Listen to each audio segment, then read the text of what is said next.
All right, we're going to go ahead and get started. We want to make good use of our time tonight. Hello to all of our newly admitted Tritons for summer 2024 on behalf of the International Services and Engagement Office, also known as ISEO. Good evening. Thank you for joining us tonight, and we're so excited to be able to welcome you to UC San Diego.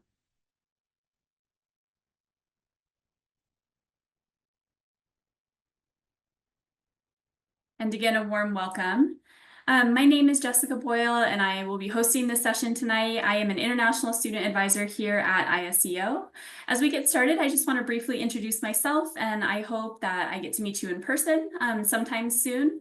I have been working in international education for over 6 years, and fun fact, I am also a San Diego native. I was born and raised here, so I love San Diego, and I am confident that you will also really enjoy the time that you spend getting to know this city. One of my favorite things to do when I am not in the office is take advantage of all the great hiking trails around San Diego. San Diego is known for its amazing outdoor activities, and so if you do see me at a future event here on campus, please come introduce yourself. I'll love to meet you. And if you are also looking for ways to get out around the city and enjoy the outdoors, ask me what some of my favorite things to do are, and I'll love to share with you. All right, so just a few housekeeping items before we begin today. First, you are on listen-only mode, and this means that you can hear us, but unfortunately, we cannot hear you. Next, we are recording, and this webinar will be posted at inewstudentwebinars.ucsd.edu for you to refer back to later if at any point in time you want to revisit what we discussed tonight. And then last but not least, since we cannot hear you, we're going to ask that you use the Q&A feature that's at the bottom of your screen to submit your questions to us. We will have time at the end of this presentation for Q&A. We do ask that you keep your questions general. Unfortunately, we will not have the ability in this presentation to get into very specific questions. But if you have general questions that come up as you're listening to the content that is about to be presented on, we would love to answer those questions for you. So please drop those in the Q&A and we will address them at the end of our session. If for any reason we are not able to get to your question, you can also always reach out to us at icontact.ucsd.edu. And of course, this is where you can find all the different ways that you can get in touch with our office going forward. All right, and so now that we've settled in, I am going to pass the presentation over to my colleague, Pauline. Thank you, Jessica. Hello, good evening, everyone. My name is Pauline de Guzman. My pronouns are she, her, hers, and I serve as the Assistant Director for International Student Services here at ISEO. A little bit about me. I've been in the field for over 12 years, and as a first-generation Filipino-American, and my parents, came here and immigrated to the U.S., I really did get to understand firsthand what it was like for my parents to immigrate here and how hard it was for them to acclimate. And so it really is a passion for me to be able to support students who are coming from different countries from all around the world to really thrive, grow, and learn here in the US. I also look forward to meeting each of you, hopefully on campus sometime soon. All right, so let's go ahead and let's jump into our agenda for today. Today, we will be talking about working in the US. You're all international students. It's important that you understand what kind of employment authorization you are engaged or you are authorized to engage in during and also after your program. So today, we'll talk about what employment authorization is, the types of employment for international students, whether you're an F1 student or a J1 student, a bit about timeline and eligibility. So when can you start working? Tips on eligibility requirements and how to apply. And then lastly, some resources to help you finding jobs and exploring career options for you in your specific fields. First, let's talk about what employment authorization is. Now, the term employment authorization is used quite often by our office. So within ISEO, we'll refer to it as employment authorization. It can also be referred to as work authorization. But what this means in summary is that as an international student on either an F1 visa or a J1 visa, you have the benefit of working in the US during and also after your program of study. Depending, however, on when you work, so before your program ends, during your program, or after, and also where you work, maybe off campus or on campus, you'll need to ensure that you have the proper permission shown on a specific document before you can begin working. The document that reflects your permission to work is known as your employment authorization. Okay, so a lot of students get really confused by the term employment authorization. Is the same thing as work authorization. What does that mean? What does it look like? What does this document look like? So we're going to talk about different types of documents that might reflect work authorization and the specific types of employment you can engage in. Some types of employment just require a notation as an F1 student printed on your Form I-20. As a J1 student, we'll also add a notation on your DS 2019 for various types of employment. Others, for F1 students, after you graduate, you will need more than just your Form I-20. You will need what's called an EAD card, and this is issued by U.S. Citizenship and Immigration Services, or USCIS. And for others, some of our J1 students working on campus, you might just need an ISEO support letter. So we'll talk about the different types of employment today and which of these documents you might need to apply for and how to do that. Today's presentation will be very general.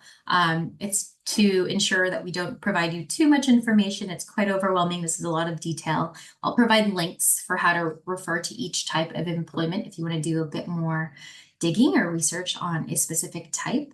But again, today, very general information just to give you a lay of the land and to give you an idea of what you are eligible to engage in during and after your program. Before we jump into all of the important details, something I really want to clarify, because this is a big question we get from students, is I have a social security number. I've gotten this card. Is this work authorization? So as we've seen here in our list of documents you might be able to use for employment authorization, one of them is not the social security card or your social security number. Even though you have one, it can only be used if it is used in tandem or together with one of the prior documents we have shown here, which is a form of employment authorization. So again, your social security number and your social security card alone cannot be a form of work authorization. It should be paired with one of these forms of valid employment authorization.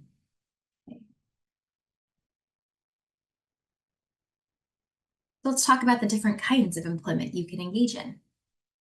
For our F1 students, during your program, you can work on campus. Examples of on-campus employment are graduate student research positions, teaching assistants, fellowships.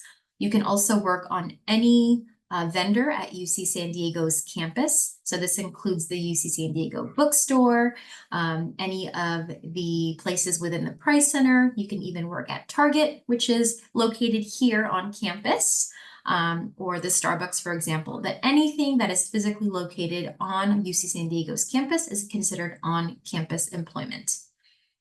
During your program, you can also work off campus. For F1 students, this employment authorization is referred to as curricular practical training, also known as CPT. We'll go into CPT a little bit more in the presentation, but CPT is for paid off-campus employment that is specific to your field of study. So if you are an engineering major, if you work off campus, it must be in the field of engineering or your respective engineering field. Okay. You can also do volunteer work or unpaid internships. And for volunteering, it's really nonprofits, helping to pick up trash on the beach or engaging in educational opportunities without the expectation of any compensation or pay. So these are the types of employment you can engage in during your program.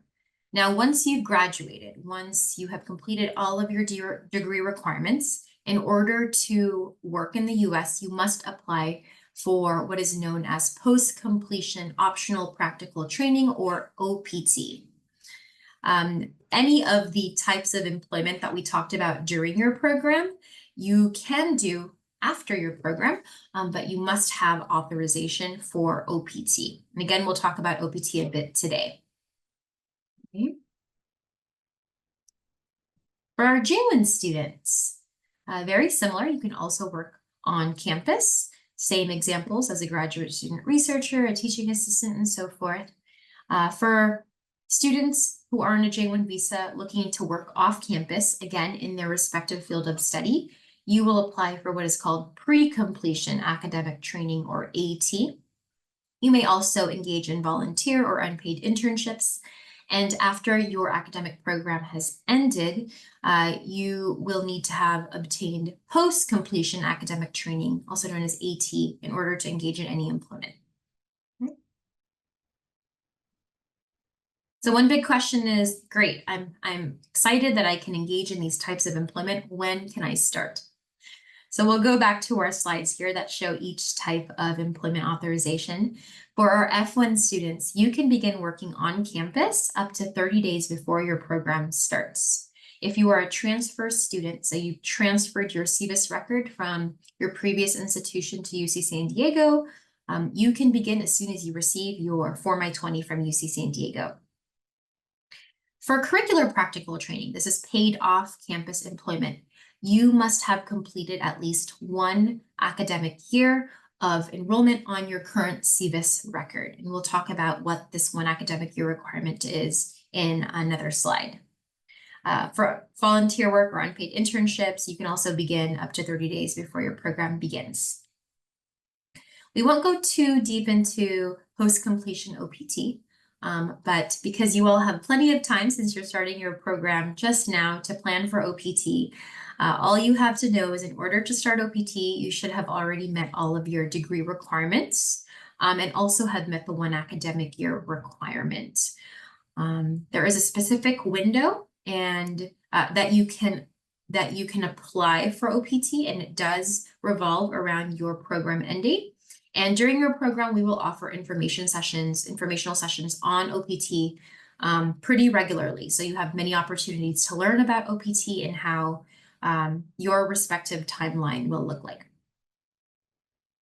Really important here, if you're not sure what kind of employment authorization you need, please come and talk to one of our ISEO advisors. We can discuss your employment and figure out what type it might be. Very important, do not begin working until you have the proper employment authorization. So in the next section, we'll talk about the types of employment authorization that you will need for each of these types of employment. But again, do not start working until you have obtained the proper employment authorization. For our J1 students, similarly, on-campus employment can start up to 30 days before the program starts. For pre-completion academic training, so this is off-campus paid employment, you must complete your one-term requirement. Volunteering and unpaid internships can also start up to 30 days before the program begins. And for post-completion academic training, so working after graduation, you must also have completed the one-term requirement, and you must apply before your program ends. Similarly, do not start working until you have the proper employment authorization. Okay, so what is eligibility for each types of these employments? What is the application process like, or the requirements? How do you apply? So here at ISEO, in order to submit an application for employment authorization, you will log into the iPortal. Many of you should be familiar with our iPortal since you requested your initial Form I-20s or DS 2019s through our portal. So similarly, you will look for the correct service to apply for employment authorization.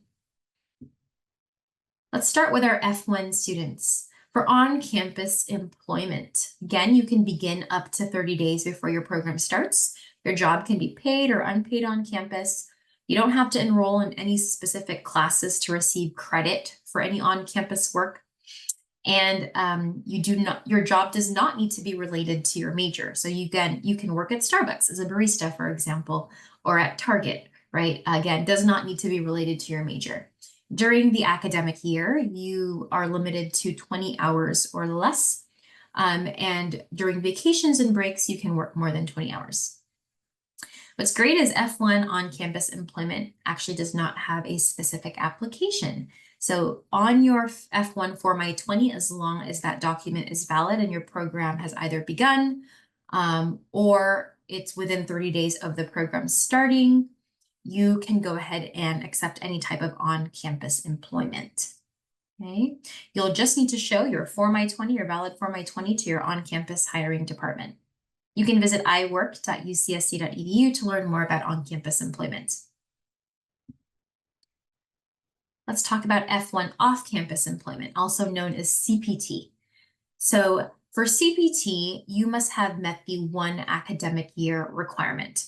What this means is that you have enrolled on the same CVIS ID number, which is located on the top right-hand corner of your Form I-20 as an F1 student, for a minimum of 1 academic year or 3 quarters. So for students who are starting their program now, in the fall 2024 term, for example, that would be your first term. Winter 25 would be your second term, and your third term would be spring 25. So the soonest you may be eligible to engage in CPT is summer of 2025. So this is how we count the 1 academic year requirement.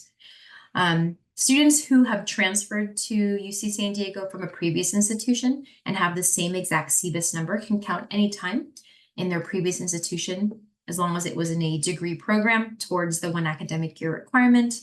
You can also do it if you engaged in a different degree level here at UC San Diego. So you went from a BS to an MS program on the same CVIS ID, or if you changed your visa status recently and you've already enrolled for 3 quarters prior. The job for CPT must also be paid. And unlike on-campus employment, to work off campus and receive CPT authorization, you must be enrolled in a very specific course each term that you plan to engage and work off campus. Your job must be related to your major, and during the academic year, 20 hours or less. Full-time is permitted during vacation and breaks. In order to apply for CPT, you must have a valid job offer letter and also proof of enrollment in a specific course. And then you must log into iPortal and submit a request for F1 curricular practical training. Once we've reviewed your request, and if it's approved, you will receive an F1 Form I-20 with a notation on the second page with dates of authorization for CPT and your specific employer's name. You'll then show your F1 Form I-20 to your CPT employer. Okay, to learn more about CPT, you can visit cpt.ucsd.edu. Okay. Now, once you've graduated or are preparing to graduate, you can apply for F1 OPT, which is a 12-month period where you can work in the US after you've completed your program. You must have also met the 1 academic year requirement to apply for OPT. You must have also completed all of your degree requirements. OPT can be paid or unpaid. Job must be related to your major. And there's a specific window, again, that revolves around your graduation date in which you must apply for the OPT. And again, during your program, we will offer sessions on OPT so that you can become more familiar with it and prepare yourself as you reach the end of your program. For the application itself, you don't need a job offer letter to apply. You'll submit an iPortal request for an F1 optional practical training I-20.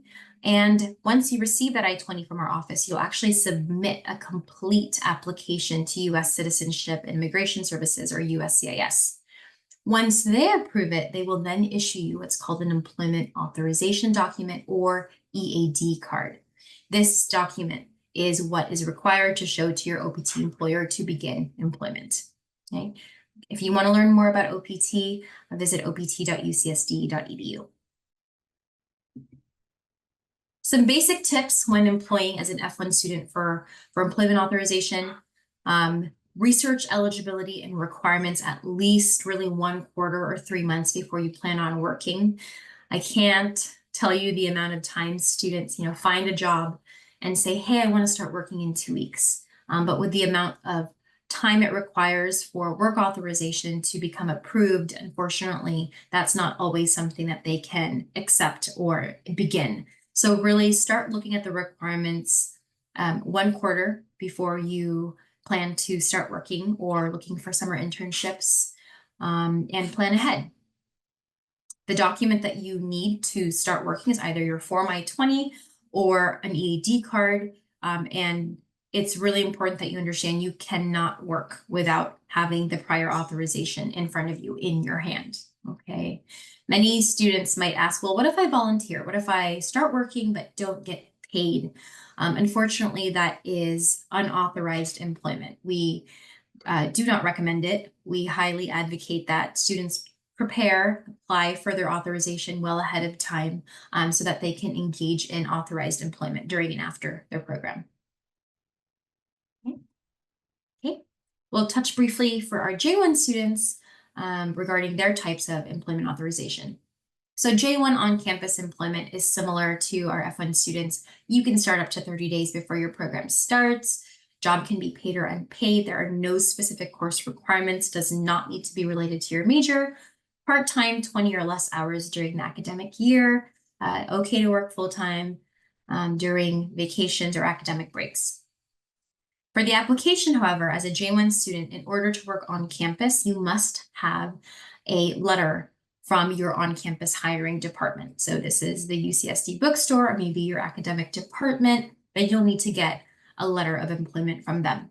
You'll also need to submit an iPortal request for a J1 permission support letter. Once you have this support letter, then you can go ahead and begin employment, and you can show this to your hiring department on campus.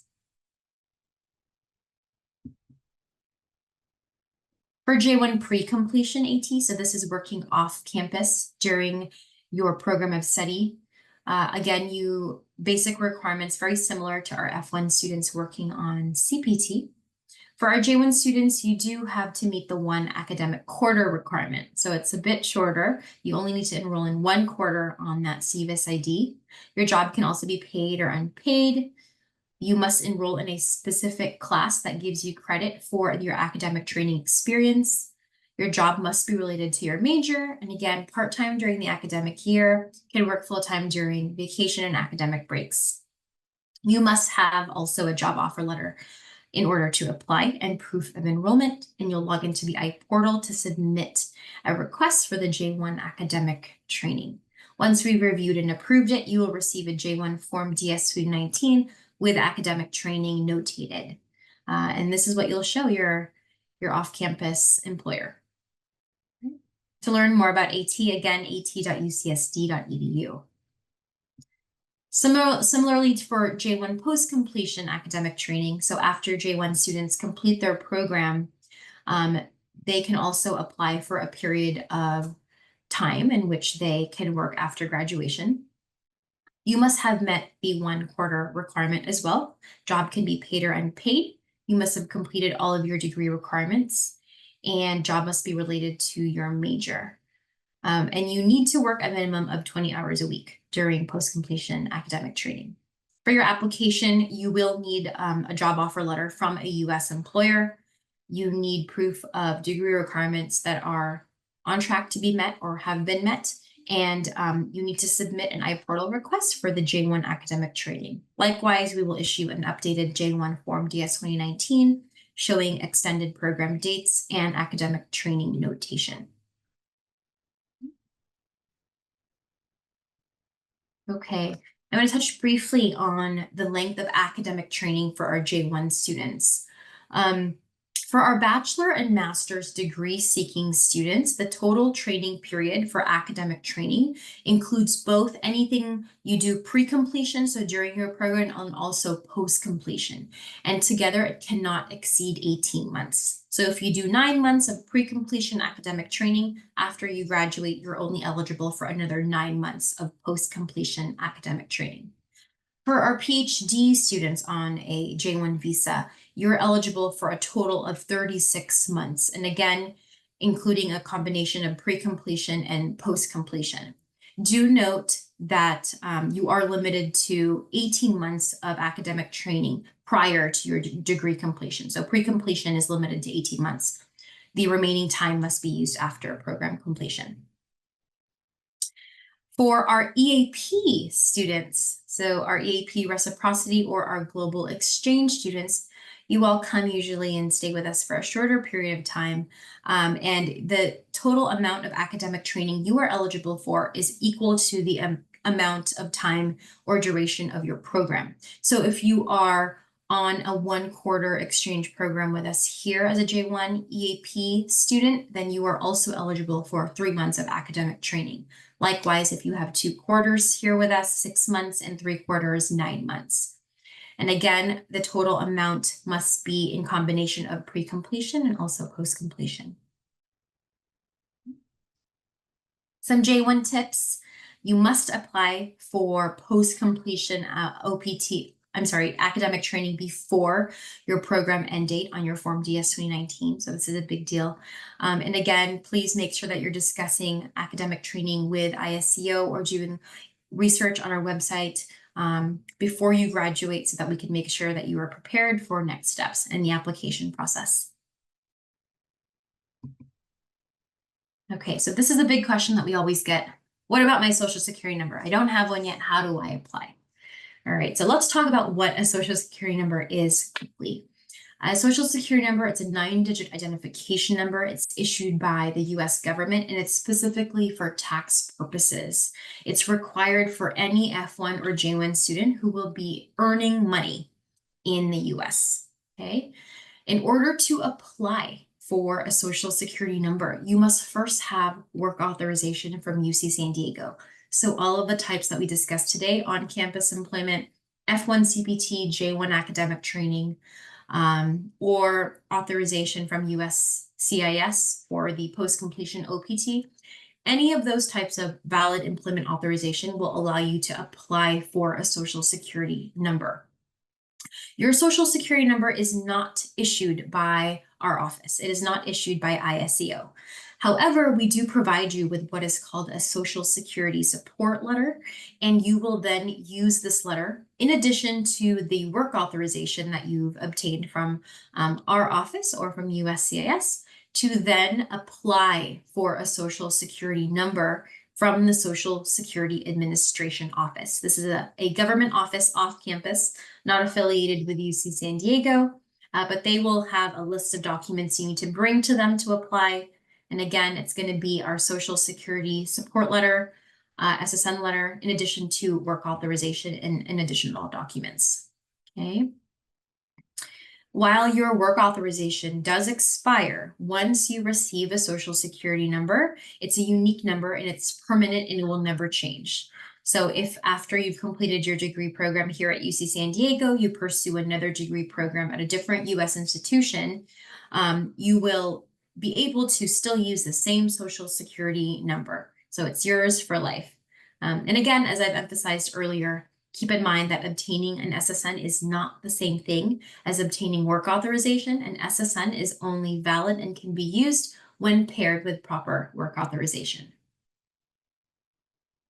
And I'll ask Jessica just in the chat to go ahead and send our link for the Social Security how to apply page, and that should hopefully give students more information on this process.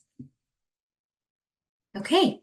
So that is more of the regulatory piece. We are now going to jump into career resources. So once you are ready to start looking for a job, start getting more experience outside of the classroom, and you want to explore your industry, where do you start?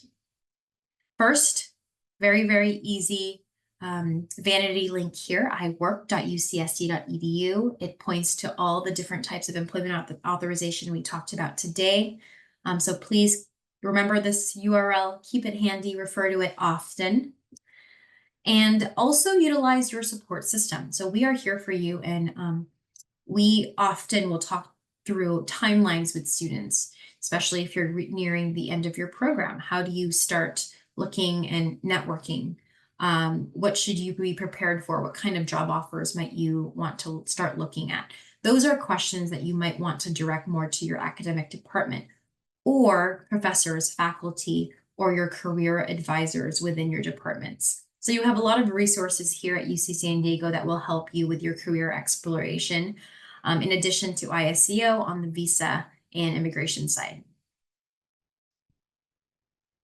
The Career Center is a great resource to start looking at on-campus employment opportunities, off-campus work abroad, and advice for every single industry. So you can visit their website at career.ucsc.edu. They have great job search tools such as Handshake, Going Global, very active on LinkedIn, and they really do help prepare you for entering the workforce and getting more experience on campus.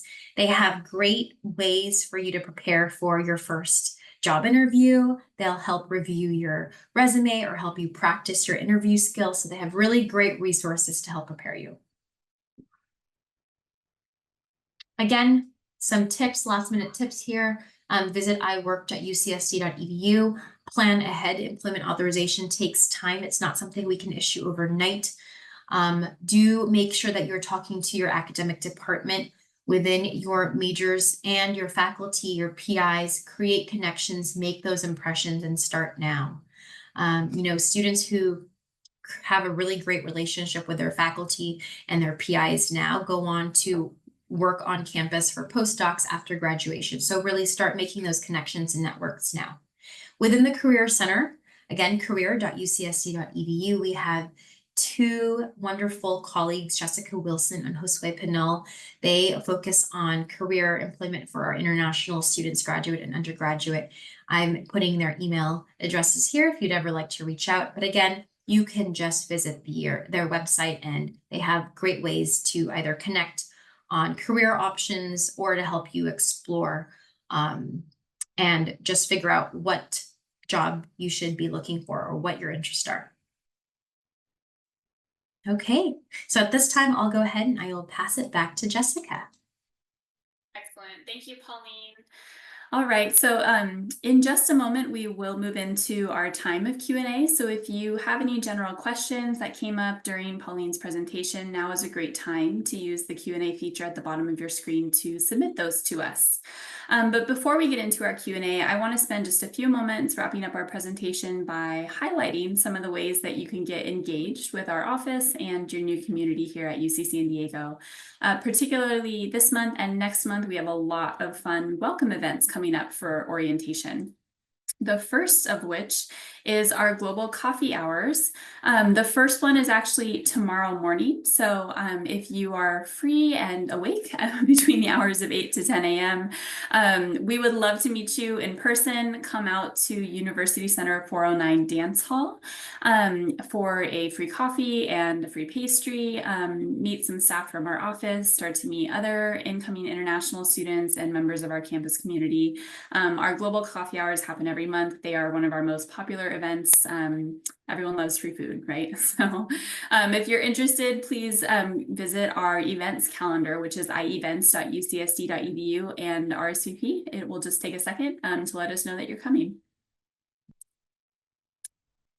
And I want to feature some of the events that we have coming up next month in September for for the start of the academic school year and new student orientation. And these are just a couple of the amazing things that you can look forward to taking advantage of.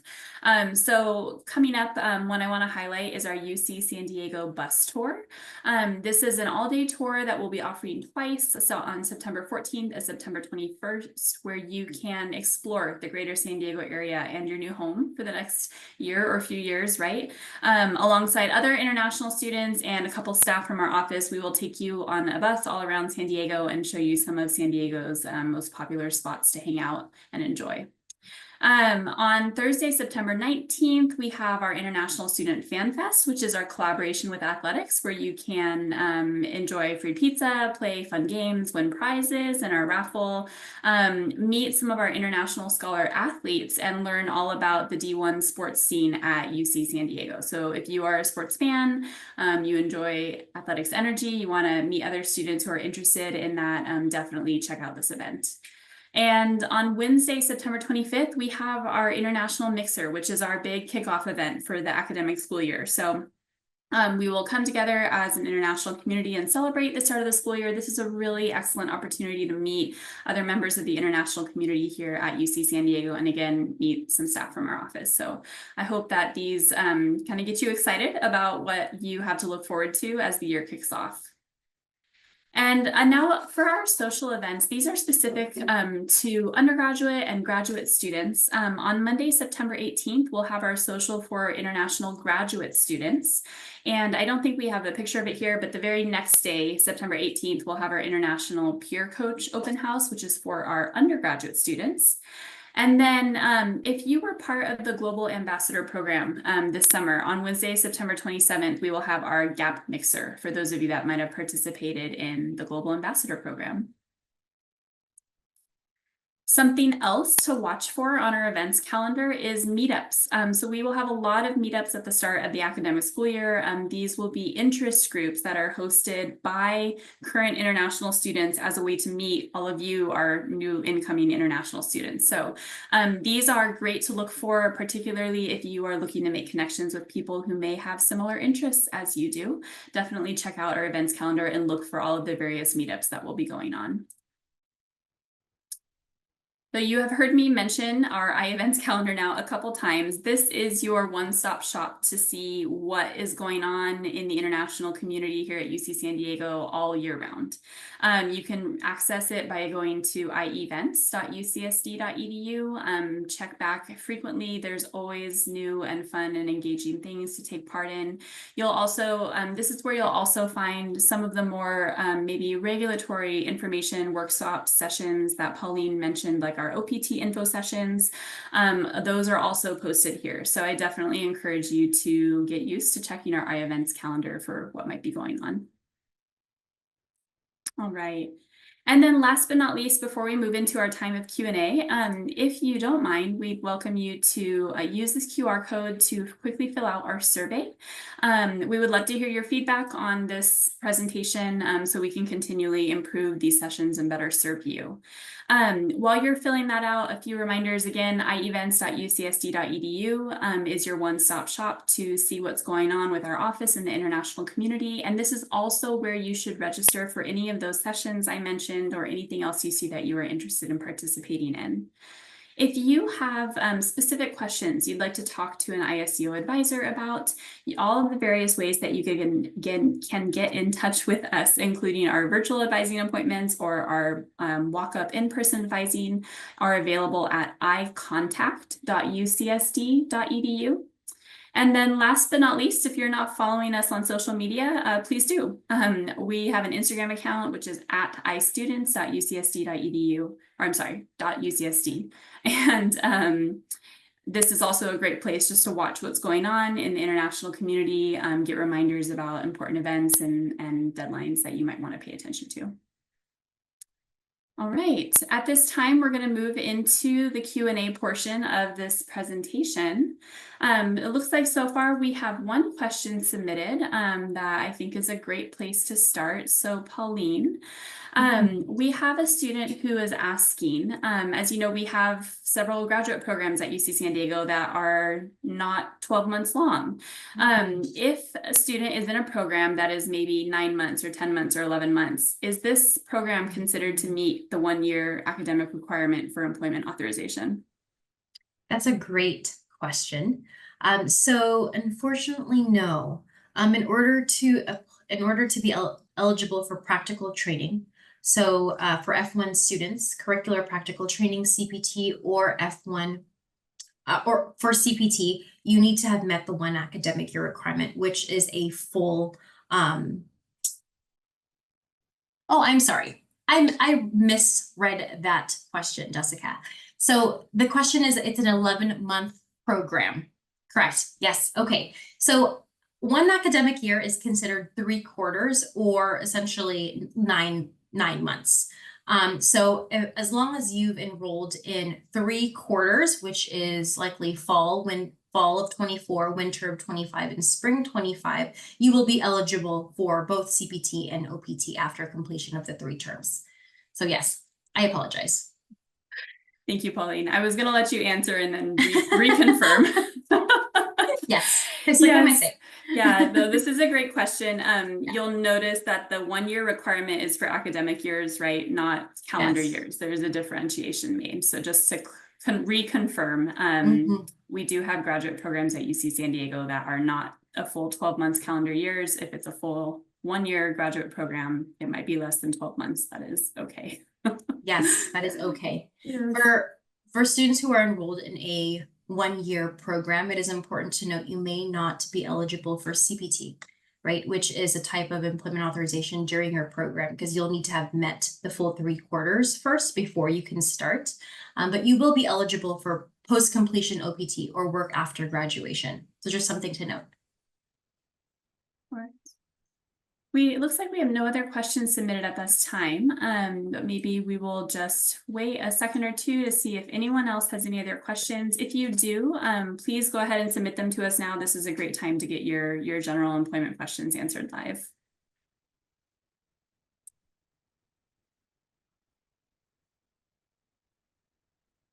And while we're waiting, I want to give one additional reminder, which is not employment related, but as you all are incoming, newly started your program students, if you have not yet submitted the virtual check-in form with our office, please remember to do this. This is a required part of activating your F1 or J1 status here in the United States. And in fact, I will put the link in the chat. Please make sure that you submit the check-in form so that we can turn on your F1 or J1 status. And if you hopefully are already making friends with your classmates, remind them to do this as well.